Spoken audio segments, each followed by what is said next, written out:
চট্টগ্রামে কোটি টাকা হাতিয়ে নেয়ার পর হঠাৎ করে উধাও হলেন প্রতারক স্বর্ণ ব্যবসায়ী কার্তিক বণিক। নাম কার্তিক বণিক, পেশায় একজন এসআর জুয়েলার্সের মালিক। দীর্ঘদিন ধরে কোটি টাকা হাতিয়ে নেয়ার জন্য সুযোগের অপেক্ষা ছিলেন। কোটি টাকা হাতিয়ে নেয়ার পর হঠাৎ করে উধাও হলেন স্বর্ণ ব্যবসায়ী কার্তিক বণিক। প্রতারণা করা যেন নিত্যদিনের সঙ্গী। এখানে অনেকজন আসতেছে, উনি স্বর্ণ বন্ধক নিয়ে উনি এখান থেকে চলে গেছে।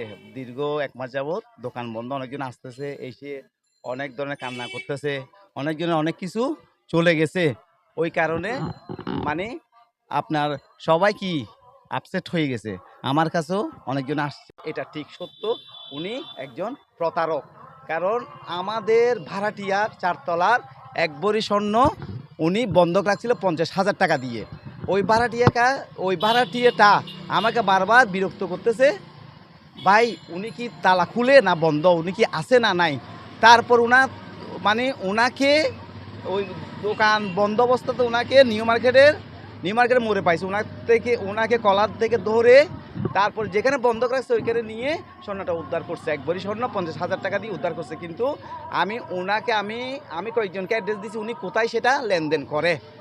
ওইখানে গেলে কিন্তু সেখানে ওনার সব কিছু পাওয়ার একটা সম্ভাবনা। আসলে একটা হলো টার্গেট করছে, উনি এখানে দোকান করতেছে মনে হয় 7-8 বছর 10 বছর। ওনার একটা টার্গেট আছে, টার্গেট ফিল আপ হয়ে গেছে। মানে উনি এত ভরি বন্ধক নেবে, তারপরে এটা গোছাই উনি চলে যাবে।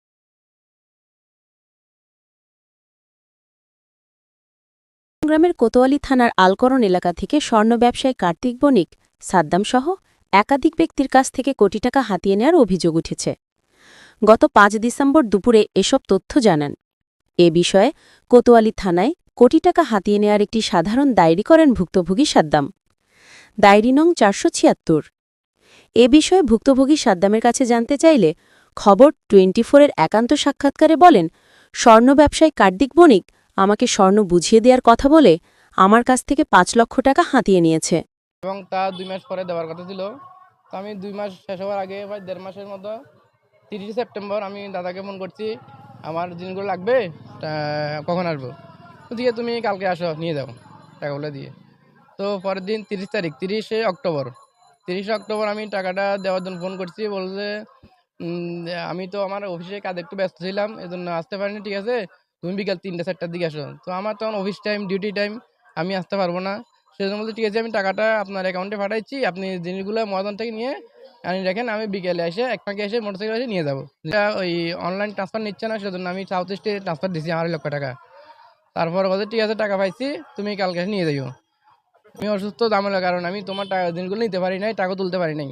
তুমি এক কাজ করো, আজকে তো বৃহস্পতিবার, রোববারে আসো, রোববারে নিয়ে যাও। তো বলতে হচ্ছে ঠিক আছে, তাহলে আপনি এক কাজ করেন, আপনি বিকালে সময় পেয়ে তুলে রাখেন, আমি শুক্রবারে আপনার বাসা থেকে নিয়ে যাবো, যেহেতু বাসা চিনি, সকালে নিয়ে যাবো। শুক্রবার সকালে ফোন করছি, বলতে আমি তো তুলতে পারিনি, ঝামেলা ছিলাম, তুমি রোববারে আসো। আচ্ছা যাই হোক, রোববারে আসবো আমি 2 তারিখ সকাল। তো আমি রোববারের আগে শনিবার রাতে 9টা 9:30টার দিকে আবার ফোন করছি দাদাকে, আমি কখন আসবো। বলতে তুমি কালকে সকালে আসো। কালকে সকালে যেদিন আসবো বলছে, এর হচ্ছে মোবাইল বন্ধ, দোকান বন্ধ। যাই হোক, আমি তো আসছিলাম, আসি এক ফাঁকে এসে দেখি দোকান বন্ধ। একটা দোকানদার নাম্বার নিয়েছি, আমি নিয়ে গেছি। এরপর দিন পুরো 1 সপ্তাহ দোকান বন্ধ। নম্বরের 6 তারিখ ওনার পরিবার, ওনার ওয়াইফে আমাকে ওনার মোবাইল থেকে ফোন করে আমাকে জানায়, ওই দাদা, আপনার দাদা তো ঢাকা গিয়েছিল স্বর্ণ নিয়ে, ওখানে নাকি আটক করছে পুলিশে। ওর নাকি অবৈধ স্বর্ণ নিয়ে আটক করছে। তো একটু ঝামেলা চলতেছে, ওর নিয়ে আসলে আমি চেষ্টা করতেছি, লয়ার ধরছি, ও আসলে আপনার জিনিসগুলো দিয়ে দিবে এরকম জানায়। এরপরে ও মোবাইলে বন্ধ, পুরো স্টোর বন্ধ। পরবর্তী আমি এক সপ্তাহ পরে 11ই নভেম্বর আমি আবার আসছি এখানে। আমি এখানে যোগাযোগ করার পরে ও হঠাৎ করে গেছে ওর মোবাইল খোলা। যাই হোক, বলছে আমি আসছি, আমি বাইরে ছিলাম, আমি পুলিশের কাছে আটক ছিলাম, তুমি কালকে এসে তোমার জিনিস নিয়ে যাইও। বলছে আরও অনেকজন লোক আসছে, আরও অনেকজন ভাবে, আরও 10, 12, 15, 20 জন মতো এরকম ভাবে অনেকজন লেনদেন আছে। কোতোয়ালি থানায় একটা অভিযোগ দায়ের করেছিলাম। ওখানে এসআই নাসিরউদ্দিন সাহেবকে দায়িত্ব ছিল।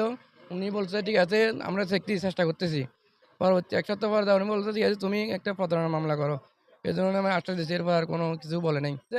আমাকে বলছে যে আমার তো আজকে দেওয়া যাবে না, মহাজন নাই, সবারগুলো আপনার কালকে নিয়ে যান। পরের দিন দোকানদার কার্তিক বণিক আরও দুজন, সবাই সবাই সবাই বিশ্বাস করতো না। সেক্ষেত্রে আমাকে একটা চেকও দিচ্ছে 5 লক্ষ টাকার। ওই চেকটা রাখেন, প্রয়োজন চেকটা দিয়ে আপনি জিনিসগুলো নিয়ে যান কালকে। তার বাসায় যোগাযোগ করছি, ওনার ভাই একটা আছে ঋত্বিক জুয়েলার্স, ওনার ভাইয়ের সাথে কথা বলছি। ওনার ভাই একবার এক কথা বলে, ওনার ভাই বলেছে ওর বাসা তো বাড়ি চলে গেছে, আমার সাথে সম্পর্ক নাই, আমিও টাকা পাবো। আবার বলে গত সপ্তাহে যোগাযোগ করছি, উনি বলছে উনি ইন্ডিয়া চলে গেছে, ওনার তো এই বিষয়ে কিছু জানি না, আমিও দোকান ভাড়া পাবো 2 মাসের। এর পরবর্তী আর কল টল ধরে না বোরানে, উনি বাসা থেকে চলে গেছে মালসামানা নিয়ে। এই আমার যে কোনো উপায়ে ওনার সন্ধান বের করার জন্য, সন্ধান বের করে আমার জিনিসগুলো ফেরত পেতে পারি, ফেরত চাই। টাকা বন্ধ রেখে মানে স্বর্ণ রেখে টাকাটা নিয়েছে বিশেষ প্রয়োজনে, বিষয়টা আমি জানতাম না। তবে আমার এখন বর্তমান চাওয়া পাওয়া হচ্ছে যে একজন স্বর্ণকার দোকানের জন্য আজকে আরও যে স্বর্ণকার ব্যবসায়ী আছে তার কিন্তু সমস্যা পড়ে যাচ্ছে। আমি চাই এই একজন ব্যক্তি যারা আছেন স্বর্ণকার ব্যবসায়ী তারা যেন এটার ব্যাপারে উপযুক্ত ব্যবস্থা গ্রহণ করে এবং আমাদের দেশে যে আইনশৃঙ্খলা বাহিনী আছে তারা যেন এটাকে যেন আমরা ধরতে পারি, যেন টাকাগুলো উদ্ধার হয়, এই ব্যাপারে যেন তারা যেন আমাদেরকে যেন সহায়তা করে, আমি এই বিষয়ে আন্তরিক কামনা করছি।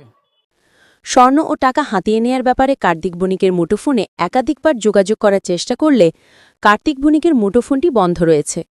এ বিষয়ে কার্তিক বণিকের বড় ভাইয়ের কাছে জানতে চাইলে তিনিও অস্বীকার করে বলেন, আপনি কিভাবে টাকা নেবেন সেটা আপনার ব্যাপার, আমার ভাই কোথায় আসে আমি নিজেও জানি না। আমার মন্তব্য হচ্ছে যে উনি যখন টাকা পাইব ওনার ব্যবস্থা উনি করুক, ওনাকে যেভাবে হোক যোগাযোগ করে ওনার থেকে কিভাবে টাকা নেবে বাস ওনার চেষ্টা উনি করুক। আমাদের বাড়ি এমনি ব্রাহ্মণবাড়িয়া কসবা থানা বাউরখণ্ড গ্রাম ধর। ওনারা ওইখান থেকে তো সবাই জানে যে ওনারা এখান থেকে চলে গেছে। আরে এখন যে কেউ একটা কাজ করে কাজের থেকে গিয়ে সেটা দোকান করতে পারে, এখন কেউ লস খাইয়ে ইয়ে করে গেলে এটা ড্রাইভার কেউই না না যে ও যে দুষ করবে ওর দোষের ও শাস্তি পাবে, ওকে শাস্তি ব্যবস্থা করেন। ও ওর জিনিস হারাইছে, ওরটা ও কিভাবে খাইবে কিভাবে ব্যবস্থা ওরটা ও ব্যবস্থা নেবে। না না না কোনো যোগাযোগ। এ বিষয়ে কোতোয়ালি থানার অফিসার ইনচার্জ ওসিক আব্দুল করিমের সাথে যোগাযোগ করলে তিনি এসআই নাসিরকে ডেকে বলেন, অভিযোগ একটি বাদ দিয়ে একটি মামলা নেন ওসি আব্দুল করিমকে বৃদ্ধাঙ্গুল দেখিয়ে এসআই নাসির মামলা না নিয়ে সাধারণ একটি ডায়েরি করার ভুক্তভোগী সাদ্দামকে দিয়ে। তথ্যসূত্রে জানা গেছে, স্বর্ণ ব্যবসায়ী কার্তিক বণিক একজন প্রতারক। সে দীর্ঘদিন ধরে অত্র এলাকায় স্বর্ণ ব্যবসার নামে সাধারণ মানুষের কাছ থেকে হাতিয়ে নিয়েছে প্রায় কোটি টাকা। টাকা হাতিয়ে নেয়ার পর বর্তমানে এলাকা থেকে উধাও হয়েছে এই স্বর্ণ ব্যবসায়ী কার্তিক বণিক। স্থানীয়দের দাবি, এইসব প্রতারক চক্রকে অতি দ্রুত আইনের আওতায় এনে কঠিন শাস্তি দেয়া হোক।